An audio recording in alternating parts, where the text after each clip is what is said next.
오늘 말씀은 큐티인 순서에 따라 에스겔 33장 10절에서 20절 말씀으로 은혜를 나누겠습니다.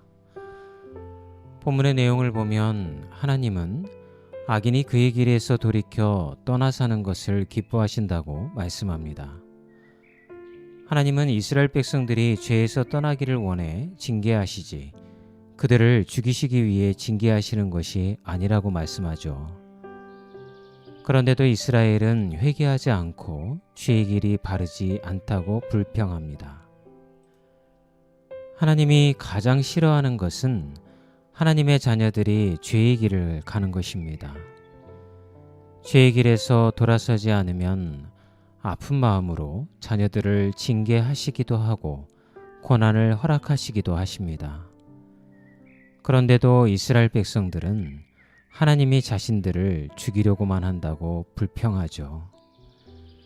이런 불평을 하는 이스라엘 백성들에게 이렇게 전하라고 에스겔에게 하나님은 말씀하십니다. 11절입니다. 내가 내 삶을 두고 맹세한다. 나는 악인이 죽는 것을 기뻐하지 않고 오히려 악인이 그의 길에서 돌이켜 떠나 사는 것을 기뻐한다. 너희는 돌이켜라. 너희는 악한 길에서 돌이켜 떠나거라. 이스라엘 족속아, 너희는 왜 죽으려고 하느냐? 하나님은 당신의 자녀들이 죄에서 돌이키는 것을 가장 기뻐하신다고 말씀하십니다.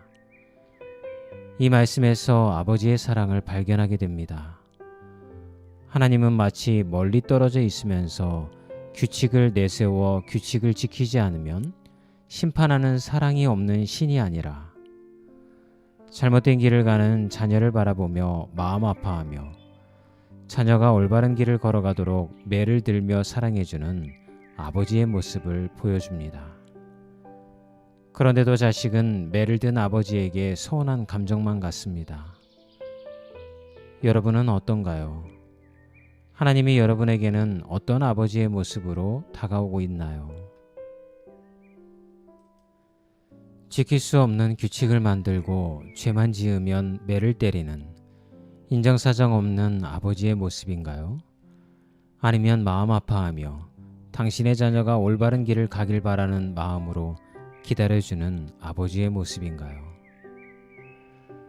두 번째는 우리가 이런 하나님 아버지의 마음을 알았다면 어떤 삶을 택해야 할지 결정해야 합니다. 하나님은 우리가 죄의 길을 떠나는 것을 가장 기뻐하십니다. 우리는 살면서 철이 들면 부모님의 마음을 이해하게 됩니다. 어렸을 적 이해하지 못한 아버지 어머니의 마음을 나이가 들어가며 이해하게 되죠. 신앙도 마찬가지입니다. 신앙으로 성장하는 것은 하나님 아버지의 마음을 이해해가는 것입니다. 철든 자녀는 부모를 기쁘게 하는 방법을 알듯이 우리도 하나님 아버지를 기쁘게 해드릴 길을 걸어야겠습니다.